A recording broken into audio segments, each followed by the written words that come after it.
Welcome to my YouTube channel, Your Legal Advisor. Here, Advocate Deepshika Sharma is going to share about special marriage act. आज आपको इस video के माध्यम से special marriage act के बारे में सारी डिटेल प्रोवाइड कराई जाएंगी। अगर आप बिना अपने रिलीजन चेंज किए शादी करना चाहते हैं तो उसके क्या प्रावधान है, इस वीडियो में आपको बताया जाएगा। स्पेशल मैरिज एक्ट का सबसे अच्छा उदाहरण अगर देखा जाए तो सैफ और करीना की शादी है, जिसमें उन्होंने बिना अपना रिलीजन चेंज किए अपनी मैरिज को रजिस्टर्ड कराया, अपनी मैरिज को संपन्न कराया। किसी भी धर्म, जाति या संप्रदाय के युवक युवतियां इस एक्ट के तहत शादी अपनी रजिस्टर्ड करा सकते हैं। भारत और विदेश के नागरिकों की शादियां भी इसी एक्ट के तहत कराई जाती हैं। इस एक्ट के तहत शादी अपनी रजिस्टर्ड कराने के लिए सबसे पहले हमें एसडीएम के कोर्ट में जाना पड़ता है। एसडीएम के कोर्ट में हमें मैरिज रजिस्ट्रार के समक्ष जाना होगा और वहाँ पर एक रिटन नोटिस देनी होती है। रिटन नोटिस देनी होती है का मतलब है कि स्पेशल मैरिज एक्ट के तहत किसी भी तरीके कोई भी ऑनलाइन प्रोसीजर को नहीं बताया गया है।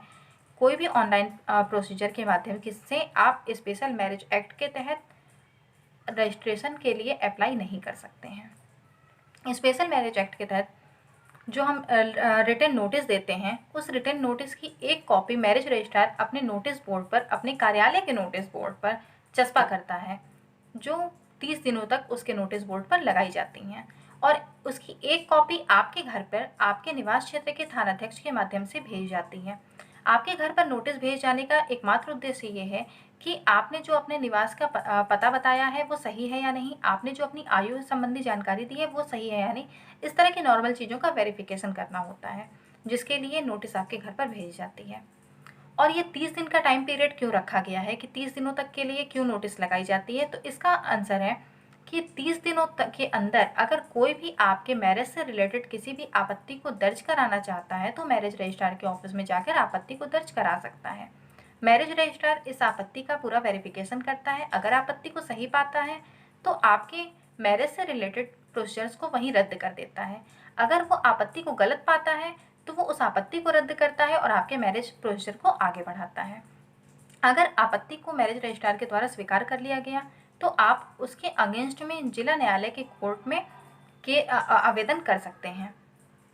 अगर किसी भी तरीके की कोई भी आपत्ति किसी के द्वारा 30 दिनों के अंदर नहीं की गई है तो आपको एक एलआईयू सर्टिफिकेट जारी किया जाता है और आपको एक डेट दी जाती है, जिस डेट पर आप दोनों अपने गवाहों के साथ वहां मौजूद होकर अपने मैरिज से रिलेटेड सारे प्रोसीजर्स को पूरा करने के बाद मैरिज सर्टिफिकेट प्राप्त कर लेते हैं।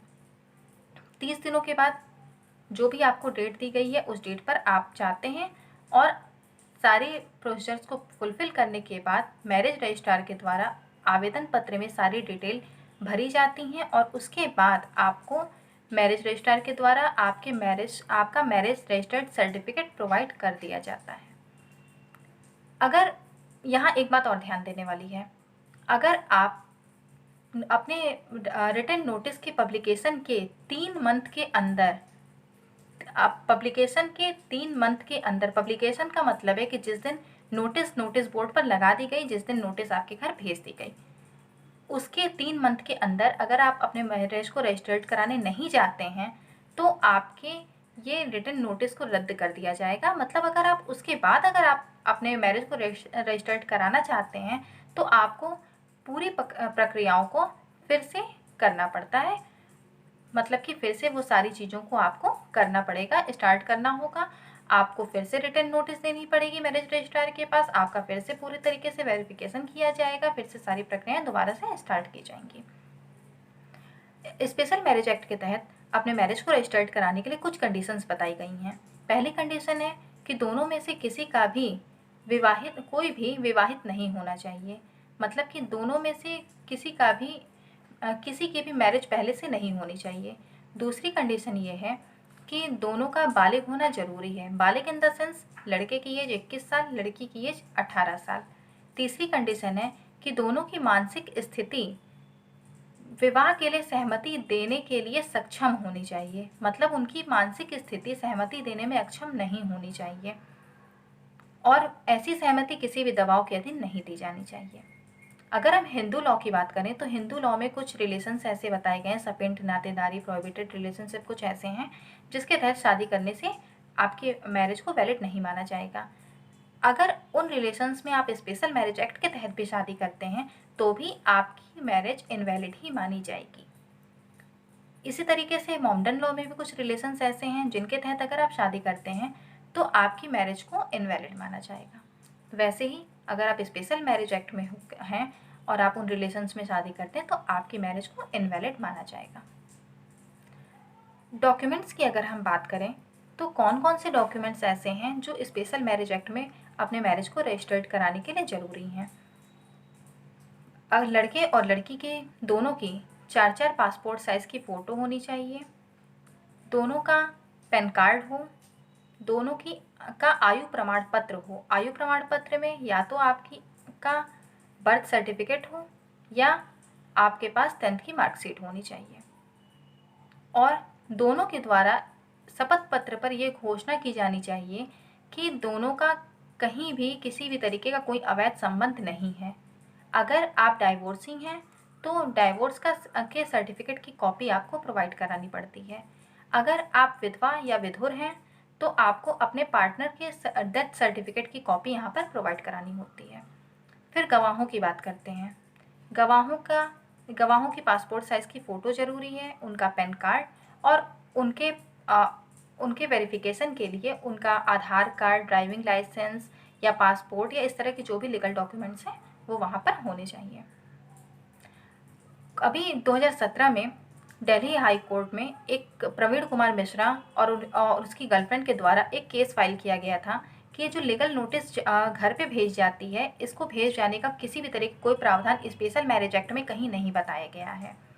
दिल्ली हाई कोर्ट का ये कहना था कि इससे रिलेटेड कोई भी प्रावधान कहीं नहीं बताए गए हैं और इस तरह की लीगल नोटिस घर पर भेजा जाना सही भी नहीं है क्योंकि इससे ऑनर किलिंग की संभावना ज़्यादा बढ़ जाती है। हाई कोर्ट के द्वारा ये डिसीजन दिया गया था इस केस में कि घर पर नोटिस न भेजी जाए, पर अभी भी इससे रिलेटेड कोई भी अमेंडमेंट इस एक्ट में नहीं किए गए हैं। यही कारण है कि आज भी अगर आप स्पेशल मैरिज एक्ट के तहत अपने मैरिज को रजिस्टर्ड कराना चाहते हैं तो इसके लिए इसकी एक नोटिस आपके घर पर भेजी जाती है। घर पर भेज जाने का उद्देश्य मैंने आपको पहले ही बताया हुआ है कि ये भेजा क्यों जाता है। सारी आपकी वेरिफिकेशंस के लिए ये नोटिस आपके घर पर भेजी जाती है।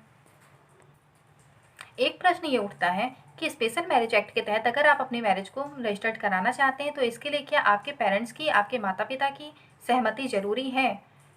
आपके माता पिता की सहमति स्पेशल मैरिज एक्ट के तहत मैरिज रजिस्टर्ड कराने के लिए ज़रूरी नहीं है। हाँ, पर यहाँ पर जो ये लीगल नोटिस आपके घर पर भेजी जाती है, इसके बाद अगर आपके पेरेंट्स किसी भी तरीके की कोई भी आपत्ति दर्ज कराते हैं तो मैरिज रजिस्ट्रार के द्वारा उस आपत्ति का पूरा वेरिफिकेशन किया जाएगा और अगर वो उस आपत्ति को सही पाता है तो वो आपके मैरिज के प्रोसीजर को वहीं पर रद्द कर देगा। अगर उसे आपत्ति अगर वो सही नहीं पाता है तो उस आपत्ति को रद्द कर देगा। ये थी आज के इस वीडियो में आपको कुछ स्पेशल मैरिज एक्ट के बारे में कुछ जानकारियाँ दी गई हैं। अगर आप इसके बाद भी अगर आपकी कुछ क्वेरीज़ हैं तो आप कमेंट बॉक्स में अपनी क्वेरीज़ को ड्रॉप कर सकते हैं, आपको उसका आंसर दिया जाएगा। अगर आपको आज का वीडियो पसंद आया हो तो आप इस चैनल को लाइक, सब्सक्राइब और शेयर ज़रूर करें। धन्यवाद।